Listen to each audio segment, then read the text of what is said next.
겠습니다. 오늘 말씀은 누가복음 23장 26절부터 31절까지 말씀입니다. 누가복음 23장 26절부터 31절까지 말씀 같이 보겠습니다.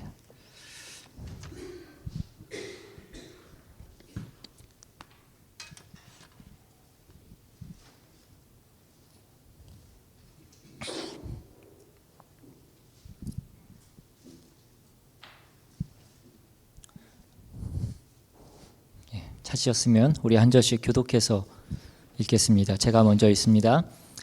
그들이 예수를 끌고 갈 때에 시몬이라는 구레네 사람이 시골에서 오는 것을 붙들어 그에게 십자가를 지워 예수를 따르게 하더라.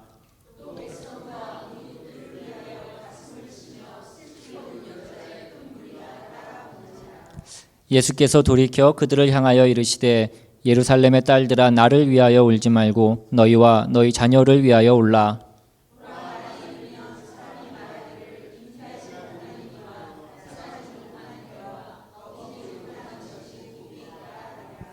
그때에 사람이 산들을 대하여 우리 위에 무너지라 하며 작은 산들을 대하여 우리를 덮으라 하리라.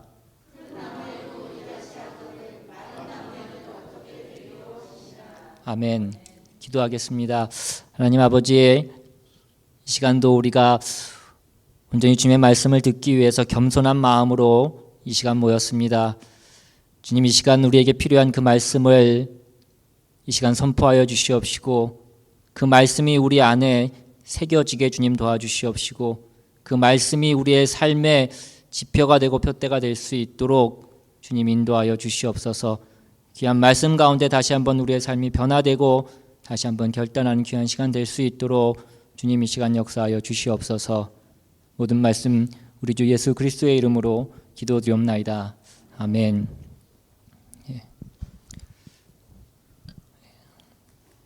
지난주 10일로 우리나라 박근혜 대통령의 탄핵 심판이 인용되었습니다. 이곳에 계신 분들 중에도 탄핵에 찬성하신 분들도 계실 것이고 반대하셨던 분들도 계시겠지만 이제 앞으로 우리가 해야 될 일은 우리가 계속해서 그 과거에 매여서 분쟁하거나 우리가 논쟁하는 것이 아니라 앞으로 대한민국을 이끌어갈 그 새로운 지도자를 위해서 기도해야 될 때라고 그렇게 생각이 됩니다. 이제 새로 대한민국의 리더로 뽑히게 될 그 사람은 정말 하나님 보시기에 합하고 또 진리와 정의를 추구하고 또 하나님을 두려워하고 백성을 사랑하는, 국민을 사랑하는 그러한 지도자가, 그런 리더가 뽑힐 수 있도록 우리가 함께 하나 되어서 기도해야 될 때라고 그렇게 생각이 됩니다. 그래서 남은 한 2달여 기간 동안 우리의 나라를 위해서도 함께 기도해 줄 수 있기를 바랍니다. 오늘 무엇 때문에 오십니까? 라는 제목으로 말씀을 나누려고 하는데요. 그 한국의 공중 화장실에 가면 여자 화장실은 안 가봐서 잘 모르겠지만 남자 화장실에 가면 소변기 위에 그 벽에 작은 글귀들이 붙어 있는 경우들이 있습니다. 그 글귀 중에 조금 의미 있는 그런 글귀가 있는데 그 글귀가 무엇인지 아십니까? 여자분들은 잘 모르시겠지만 그런 글귀, 그 남자가 흘리지 말아야 될 것은 눈물만이 아닙니다 라는 그런 글귀가 적혀 있는 것을 보게 됩니다. 그런데 그 글귀를 보면 그 글귀는 남자가 눈물을 흘리면 안 된다라는 그 말을 전제로 해서 쓰여진 그런 글귀인 것을 우리는 알게 됩니다. 제가 어렸을 때만 해도 그 남자는 울면 안 된다고, 남자는 평생 동안 3번만 울어야 된다라고 얘기도 하고, 그렇게 그 남자들이 자신의 감정을 표현하는 것에 대해서 억제해야 된다라고 그렇게 많이 배우면서 그렇게 자랐습니다. 그런데 요즘은 남자도 많이 울어야 된다라고 그렇게 얘기합니다. 보통 남자가 여성보다 평균 수명이 한 7년 정도 그렇게 더 적은 것으로 나타나는데, 물론 거기에는 여러 가지 이유가 있겠지만 그 이유 중에 하나가 남자가 여자보다 잘 울지 않기 때문이다라고 그렇게 얘기하기도 합니다. 미국의 한 연구조사 결과에서도 웃는 것과 마찬가지로 우는 것도 건강에 좋다라는 그런 연구 결과가 나왔습니다. 여기서 우는 것은 그냥 우는 것이 아니라 소리를 내서 그렇게 통곡의 눈물을 흘리는 것을 얘기하고, 이것이 건강에 매우 좋다라고 얘기하는 것입니다. 그 우는 과정에서 우리의 스트레스가 해소되고 그것이 우리의 신체에 긍정적인 영향을 미치기 때문이라는 것입니다. 아일랜드의 속담에는 이런 속담도 있다고 합니다. 흐르는 눈물은 괴로우나 그보다 더욱 괴로운 것은 흐르지 않는 눈물이다. 눈물 그 자체도 괴로운 것이지만 더욱 괴로운 것은 그 눈물을 잃어버린 세대, 그 괴로운 세상이 더욱더 힘든 것이다 라고 얘기하는 것입니다. 사람에게는 눈물이 있습니다. 하나님이 우리에게 눈물을 주셨습니다. 감격의 눈물이 있고 기쁨의 눈물이 있고 슬픔의 눈물이 있고 애통의 눈물이 있습니다. 그 여러 상황 가운데 사람들이 눈물로써 자신의 감정을 표현한다는 것입니다. 그렇게 눈물이란 어떤 상황이 자신과 직접적인 관계에 있을 때 나오는 것입니다. 그래서 사람이 우는 눈물을 흘리는 그 이유를 보면 그 사람의 삶의 내용과 신앙의 수준도 짐작할 수 있다라고 그렇게 얘기하기도 합니다. 눈물은 그의 절박함의 표현이고, 절박함이라는 것은 중요하게 생각하는 것의 어떤 결핍이나 상실로부터 오기 때문입니다. 그러므로 그가 무엇 때문에 우는지를 보면 그가 무엇을 중요하게 여기는지를 알 수 있다는 것입니다. 오늘 저와 여러분은 무엇 때문에 눈물을 흘리십니까? 돈 때문에 울기도 하고, 관계 때문에, 억울함 때문에, 자존심 때문에, 또는 앞에 닥친 어떤 문제 때문에 울고 계십니까? 아니면 내 영혼 때문에, 메말라가는 내 신앙 때문에, 을을 향한 그 목마름 때문에, 하나님 나라에 대한 그 간절함 때문에 우리가 울고 있냐는 것입니다. 오늘날 저와 여러분은 하나님의 말씀을 들을 때에 울어야 되는 그러한 세상을 우리는 살아가고 있는 것입니다. 하지만 우는 사람은 많지 않다는 것입니다. 울어야 할 일이 없어서 울지 않는 것이 아니라 우리가 하나님의 말씀을 잊었기 때문에 우리가 잘 울지 않는다는 것입니다.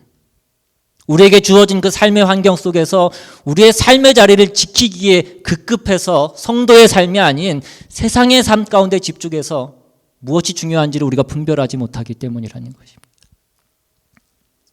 여러분, 지금은 우리가 울 때라고 얘기합니다. 국가적으로나 가정적으로나 개인적으로나 교회적으로 볼 때에 우리는 울어야 될 때입니다. 나라는 나라대로 시끄럽고 가정은 가정대로 파괴되어져 가고 있고 교회는 교회대로 예배와 기도가 식어져 가고 있는 시대입니다. 교인은 많다고 얘기하지만 참된 신자는 찾아보기 어려운 시대입니다. 이러한 것을 볼 때 우리는 울지 않을 수 없습니다. 그리고 오늘 주님께서는 무엇보다도 너희와 너희 자녀를 위하여 울라고 그렇게 말씀하십니다. 너희 자신을 위해서 울라고 말씀하시고 그리고 너희 자녀를 위해서 울라고 그렇게 말씀하셨습니다. 여러분, 부모님들이 자녀를 기를 때에 부모 자신의 삶이 변하지 않는데 자녀들이 변하고 훌륭한 삶을 살 것이라고 기대하는 것은 어려운 일입니다. 그런데 많은 부모들이 자녀를 기를 때 그냥 말로만 기르고 그냥 야단쳐서만 기르려고 한다는 것입니다. 부모가 먼저 그렇게 살아야 되는 것입니다. 우리가 우리 자녀들에게 물려줄 것은 돈이 아니라 주님께서 내 삶의 주인이 되신 것을 우리의 삶으로 보여줄 수 있어야 됩니다. 우리는 자녀를 위해서 눈물로 기도해야 되지만 사실은 먼저 우리 자신을 위해서 우리가 더 먼저 울어야 된다는 것입니다. 자녀들이 부모로부터 얼마나 많은 상처를 받으면서 자라는지 모릅니다. 그것은 우리가 우리의 부모로부터 상처를 받았던 것과 똑같습니다. 우리는 때때로 우리의 모습을 보면서 스스로 안타까울 때가 있습니다. 왜 내가 이 정도밖에 되지 못하는, 왜 나는 이렇게밖에 말할 수 없고, 왜 나는 이렇게밖에 행동할 수 없는, 스스로가 마음에 들지 않을 때가 있습니다. 여러분, 무슨 까닭입니까?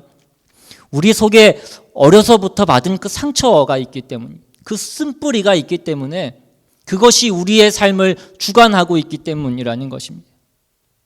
그런데 어려서 받은 그 상처는 그대로 나와 가장 가까운 내 가족에게, 특별히 우리 자녀에게 그대로 이어진다는 것입니다. 내가 상처를 받았다면 그 상처는 또 누군가에게 전해지게 되어 있는 것입니다. 우리 스스로가 정신을 차리지 않으면 우리는 우리의 상처를 자녀들에게 물려주는 부모가 되는 것입니다. 그렇기 때문에 자신을 위해서 먼저 울라고 말씀하고 계십니다. 우리 자신이 그리스도 안에서 정말로 거듭나야 된다는 것입니다.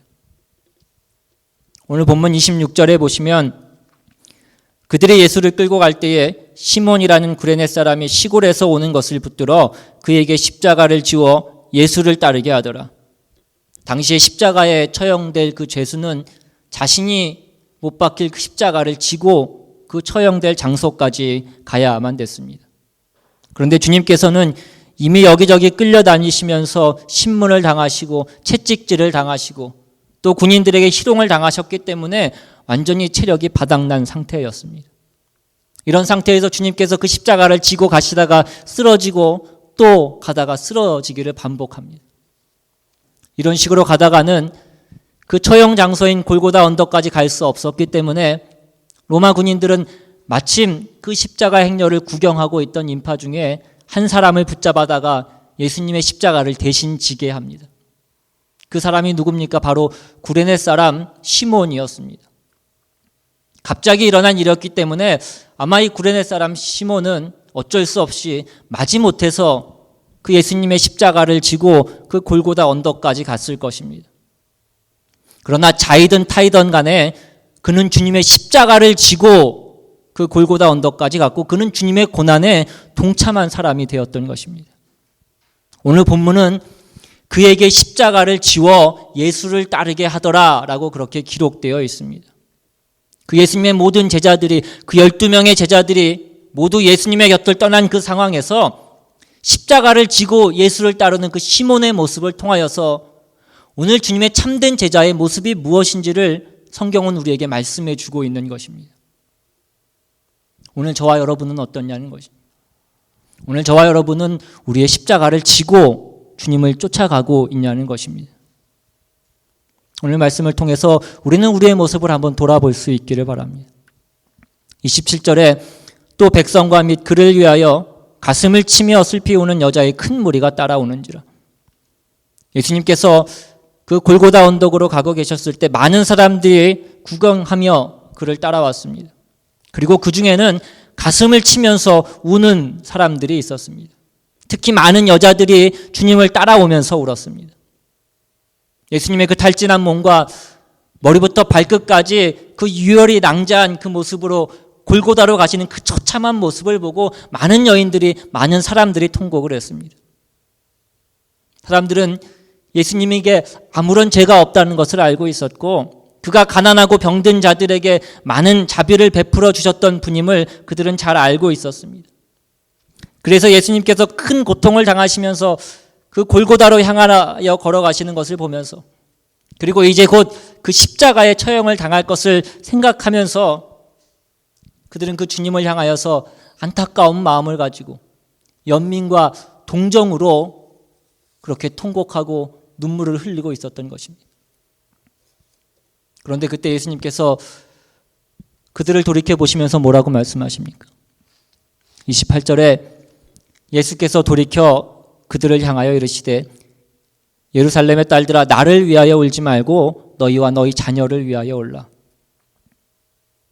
여러분, 예수님은 지금 예수님을 보면서 울고 있는 그들의 죄 때문에 십자가를 지고 가시는 것이었습니다. 예수님은 너희가 저지른 그 죄를 짊어지고 가는 나를 위하여서 울지 말고 나를 이렇게 혹독한 형벌을 받게 만든 너희의 죄 때문에 울라고 말씀하시는 것입니다. 나를 동정하려고 울지 말고 내가 불쌍하다고 나를 위해서 울지 말라는 것입니다. 이 모든 것들이 너희가 저지른 그 죄값을 치르기 위해서 내가 당하는 것인데 너희가 저지른 그 죄 때문에 울어야지 왜 나 때문에, 왜 나를 동정해서, 왜 나를 불쌍히 여겨서 나를 보면서 우냐는 것입니다. 먼저는 그들이 울어야 하는, 그들이 무엇 때문에 울어야 되는지 그 관심의 대상이 잘못되었다는 것입니다. 정작 마음이 아프고 가슴을 쳐야 되는 것은 이스라엘 백성들의 죄악이었습니다. 정말 가슴을 치면서 통탄해야 됐던 것은 이스라엘 백성들의 그 죄에 대한 무지였다는 것입니다. 그리고 또한 오늘 예수님께서 너희와 너희 자녀를 위해서 울라라고 말씀하신 것은 이제 곧 그들에게 닥칠 큰 환난이 있었기 때문이었습니다. 29절 30절에 보라 날이 이르면 사람이 말하기를 잉태하지 못하는 이와 해산하지 못한 배와 먹이지 못한 젖이 복이 있다 하리라. 그때의 사람이 산들을 대하여 우리 위에 무너지라 하며 작은 산들을 대하여 우리를 덮으라 하리라. 주님께서는 이제 곧 다가올 그 예루살렘의 멸망을 바라보시면서 이 말씀을 하신 것입니다. 그때 임하게 될 그 고난이 얼마나 극심한 것인지를 주님께서는 아셨기 때문에 이렇게 말씀하셨던 것입니다. 그리고 이 일은 실제로 AD 70년에 역사적인 사건으로 그렇게 일어나게 됩니다. 로마에 의해서 그 예루살렘이 완전히 멸망당하게 되고 예루살렘 주민은 모두가 도망하며 숨어야 됐습니다. 그때 아이를 뵌 여인들과 젖먹이가 있는 여인들은 빨리 도망할 수 없었기 때문에 군인들에게 무참하게 그렇게 살해를 당하게 되었습니다. 그래서 아이가 없는 여인들, 그 젖먹이가 없는 여인들이 오히려 복이 있다라는 그런 말을 사람들이 하게 되었다는 것입니다. 또 산에 숨은 사람들이 산을 향하여서 우리 위에 무너지라, 우리를 덮으라라고 그렇게 소리칠 것이라고 말씀합니다. 첫째는 자기들이 당하는 그 고통을 가려주고 막아달라는 뜻이었고, 둘째는 그 고통이 너무나 심하여서 차라리 우리 위에 무너져서 우리를 죽게 해서 그 고통이 멈추게 해달라라고 얘기하고 있는 것입니다. 얼마나 급박하고 얼마나 처참한 상황입니까? 예수님은 인류를 구원하기 위해서 고난을 당하고 계셨습니다. 그리고 십자가의 죽으심으로 그 인류 구원을 완성하셨습니다. 그러나 장차 예루살렘에는 너무나도 비참하고 끔찍한 일이 일어날 것이었습니다. 그것은 그들이 회개하지 않았기 때문이었다는 것입니다. 자신들의 죄를 보고 애통해하지 않았기 때문이라는 것입니다. 그래서 주님께서는 그 예루살렘 사람들을 향하여서 나를 위하여 울지 말고 너희와 너희 자녀를 위하여 울라라고 말씀하고 계신 것입니다. 31절에 푸른 나무에도 이같이 하거든 마른 나무에는 어떻게 되리요 하시니라. 푸른 나무와 같은 죄 없는 나에게도, 죄 없으신 예수님에게도 이렇게 하거든 하물며 마른 나무와 같은 죄 많은 너희들에게는 어떤 일이 벌어지겠느냐라고 말씀하고 계신 것입니다. 밤새 채찍을 맞으시고 그 피를 다 흘리셔서 이제는 아무런 기력이 없는, 그래서 혼자 힘으로는 그 십자가를 지고 그 언덕까지 갈 수도 없는 그 상황에서 자신을 보면서 불쌍해하고 긍휼해하는 그 사람들을 향하여서 오히려 주님께서 긍휼히 여겨시고 안타까워하시는 그 마음으로 그 사람들에게 말씀하고 계신 것입니다. 지금은 십자가에 달리시는 예수님 때문에 울 일이 아니라는 것입니다. 예수님은 십자가에서 죽으시지만 다시 3일 만에 부활하실 것입니다. 그 죽음의 권세를 이기시고 그 어둠의 권세를 이기시고 승리하실 것입니다. 오히려 예수님은 다 이루시기 위해서 지금 사명의 길을 가고 계시는 것이었습니다. 십자가의 고통이 있지만 최후의 승리를 위해서 가시는 길이었습니다. 하지만 멸망의 길을 향하여 가고 있는 너희들, 그 심판을 당하게 될 너희들이 문제라는 것입니다. 오히려 너희의 미래를 위해서 울라고 말씀하고 계시는 것입니다. 당시에 예루살렘에 있었던 그 환란은 최후 심판에 대한 징조에 불과합니다. 앞으로 오게 될 심판은 예루살렘에 있었던 그 일과는 비교도 되지 않는 그런 일이 될 것입니다. 끝까지 회개하지 않는 자들은 결탄코 이 심판을 피할 수 없다라고 말씀하고 계십니다. 그런데 오늘날도 이것을 모르고 있는 사람들이 너무나 많다는 것입니다.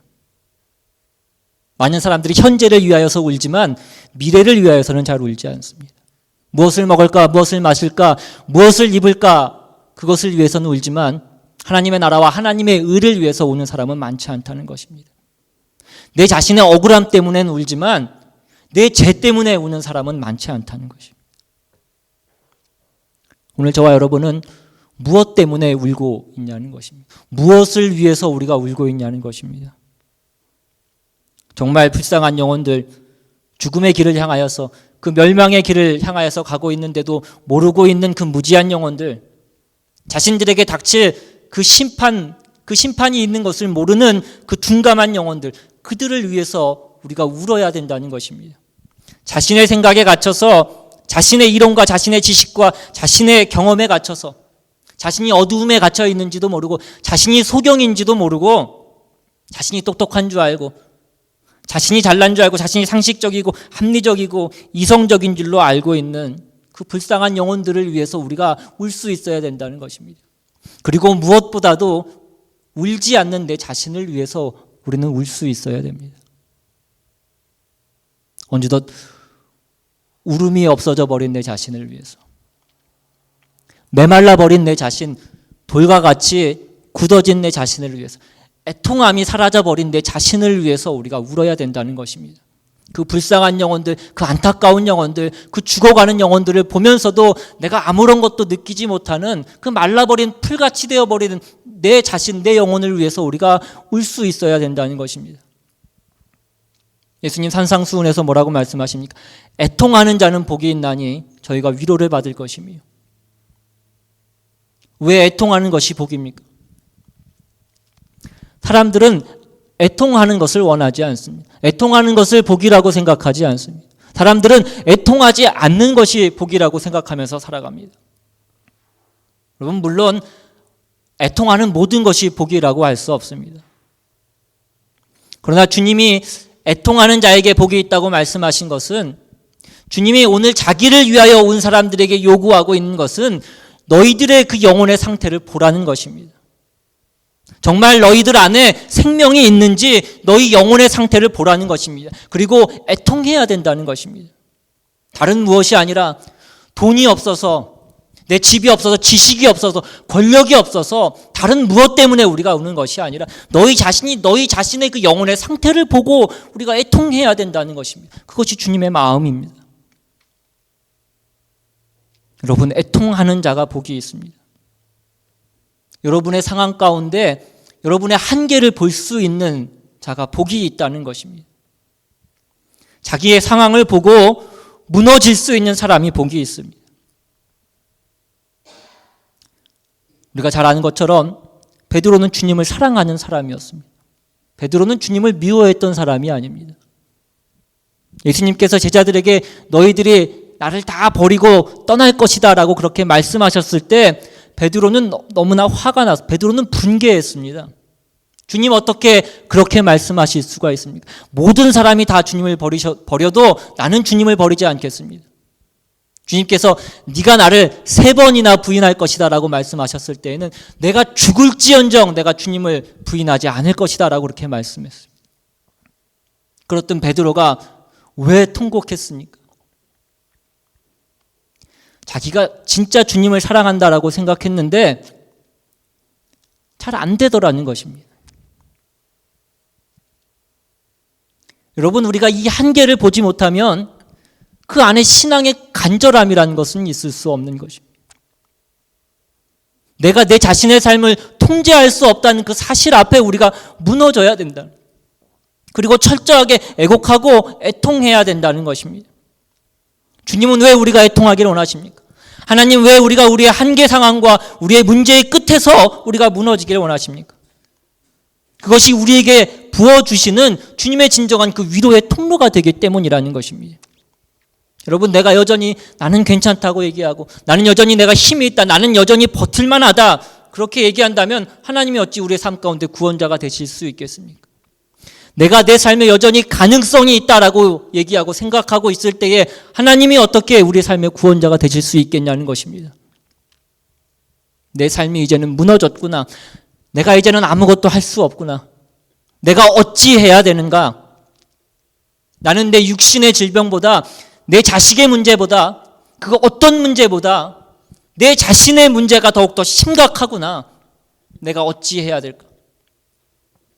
그런 심령 가운데 주님께서 비로소 구원자로 나타나셔서 네가 뭘 어찌하여도, 네가 어떤 상태에 있더라도, 네가 바보 같고 네가 연약할지라도 내가 너를 위해서 피를 흘렸다. 너는 내 것이다 라고 말씀해 주시는 것입니다. 네가 연약하여도, 네가 못났어도 나의 피로 너를 구원했으니, 내가 피로 너를 값주고 샀으니 너는 내 것이다 라고 말씀해 주신다는 것입니다. 그러므로 교회에서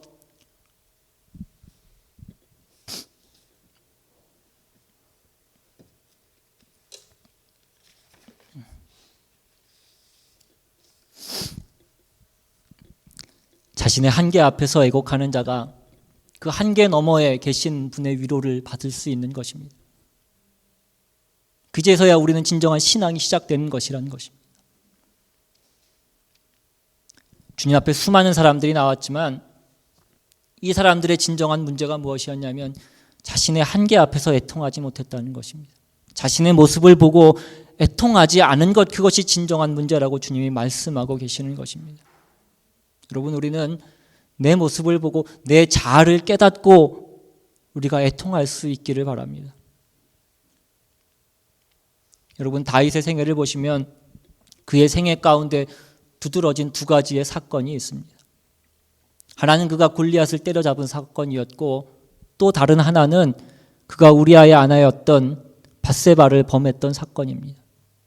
이 두 사건은 굉장히 상반되는 사건이지만 우리가 눈에 보이는 그 결과 외에 다른 것이 숨어 있는 것을 우리는 보게 됩니다. 다윗이 믿음으로 그 골리앗을 때려잡았을 때 그가 쏟아놓았던 그의 신앙의 고백을 보면 굉장히 멋이 있습니다. 그런데 그때 그 신앙의 고백은 결론적으로 어떤 사실을 만들어내는가 하면 자신은 하나님 앞에 위대한 신앙의 고백을 하고 있는데 나머지 사람들은 전부 다 모자란 인간들이 되어버리는 것입니다. 그런데 세월이 흘러서 그의 평생에 가장 가슴 아팠던 그 우리아의 아내 밧세바를 범하는 사건을 보십시오. 이 사건 때문에 다윗이 눈물을 흘리며 썼던 시가 시편 51편입니다. 여기에 보면 모자란 인간이라는 것은 나오지 않습니다. 왜냐하면 다윗 자신이 바로 모자란 인간이었기 때문입니다. 여러분, 신자가 가야 할 자리가 바로 여기라는 사실을 우리가 잊지 말아야 될 것입니다. 십자가 앞에서는 우리의 자랑, 우리의 의가 튀어나올 수 없는 것입니다. 우리가 십자가 앞에서, 우리가 주님 앞에서 단독자로 섰을 때에 여기에 어떻게 우리의 의와 우리의 자랑과 우리의 업적을 내어놓을 수 있겠냐는 것입니다. 그 어떤 업적이라고 하는 그 현장에도 우리의 가장 순수하고 깨끗한 동기로 행하진 그 모든 일 가운데에도 우리의 죄가 담겨져 있는 것입니다. 그러므로 우리가 교회 안에서 자신의 목소리를 높이고 정답을 따박따박 얘기하는 것은 바른 태도가 아닌 것입니다. 그것은 기독교가 무엇인지를 잘 모르는 것입니다. 누가 좀 못나거나 부족하거나 되도 않는 짓을 알면 우리가 알고도 속아줄 수 있어야 됩니다. 그것보다 더 깊은 신앙의 경지는 없는 것입니다. 우리가 십자가 앞에서는 다 똑같다는 것입니다. 우리가 누구를 지적하고 누구를 손가락질할 수 있겠냐는 것입니다. 교회는 자기의 자랑과 자기의 의를 내세우는 것이 아닙니다. 자기의 수고와 헌신을 근거로 해서 누군가의 잘못을 도가 지나치는 방법과 횟수로 지적하는 것이 아니라는 것입니다. 우리 모두가 예수님을 그 십자가에 못 박게 한 그 죄인이라는 사실을 우리는 기억해야 될 것입니다. 우리가 이 사실을 매주 모일 때마다 철저하게 자각하는 것, 그것이 우리 주님께서 피로 값주고 사신 주님의 몸된 교회인 줄로 믿습니다. 주님께서 우리에게 하신 것처럼 그 억울함을 견디실 수 있기를 바랍니다. 오해를 받으시고 때로는 괄세를 받으십시오. 목소리를 높여서 누군가를 지적질하지 마십시오. 도덕 선생님이 되어서 사람들의 행동을 하나하나 지적하는 것, 그것이 여러분들의 할 일이 아니라는 것입니다. 사람은 그렇게 해서 바뀌지 않습니다. 오랫동안 알고도 속아주고 견뎌주고 인내하고 참아주는 그 세월들이 축적되어지면서 세월이 흘러서 저 목사님이, 저 집사님이, 저 형제가, 저 자매가 나를 그렇게 견뎌내줬구나, 그것을 자각하는 순간이 오는 것입니다. 그럴 때 주님 앞에서 그 영혼이 변화되게 되는 것입니다. 여러분, 사순절 기간입니다. 주님께서는 우리에게 고난당하신 그 주님의 모습을 치근하게 생각하여서 우리가 눈물을 흘리는 것을 원하지 않으셨습니다. 오직 우리가 자신의 죄를 회개하며 그 흘리는 눈물을 주님께서 원하신다는 것입니다. 주님께서 십자가에서 고난당하시고 죽으신 것도 바로 이것을 위해서이기 때문입니다. 여러분, 돌아오는 한 주간 우리가 십자가 앞에서 우리의 영혼을 살펴보고 우리의 영혼을 들여다보고 나의 죄악된 모습을 보며 통회하며 애곡하며 그렇게 눈물을 흘리는 저와 여러분 다 되실 수 있기를 주님의 이름으로 축원합니다. 우리 시간 받은 말씀 생각하시면서 찬양하고 또 기도하며 나아가기를 원합니다. 주께 가까이 날 이끄소서. 간절히 주님만을 원합니다. 채워주소서. 주의 사랑을 진정한 찬양 드릴 수 있도록. 목마른 나의 영혼 주를 부르니 나의 마음 만져주소서. 주님만을 원합니다. 더 원합니다. 나의 마음을 만져주소서.